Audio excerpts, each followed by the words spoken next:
Salut, eu sunt Luca și acesta este primul meu videoclip. Nu, o să trecem peste toate lucrurile astea basic și o să intrăm direct în lucrurile importante. Eu glumesc, noi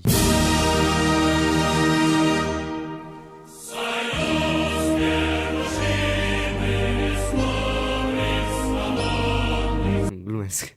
Nu, acum pe bune, subscribe-ul vostru decide dacă reușesc să fac bani de role luna asta, deci please dați un like și un subscribe pentru că este primul meu episod și m-am lucrat peste 9 ore la el și mă ajută foarte mult. Numele meu este Neicu Luca, sunt din Călăraș, sunt adolescent, cred. Dacă să mă gândesc, nimeni nu a definit prea bine chestia asta cu perioadele vieții, adică la cât devii adolescent? Când se îngroașă vocea și începi să ai păr pe unde nu trebuie? Mă să presupun că da. Sunt pasionat de montaj video și animații, iar talentul meu la desen este undeva sub media elefanților la zoo. Și skating, să nu uităm de skating, motivul pentru care probabil o să am una în gips cel puțin 2 luni pe an.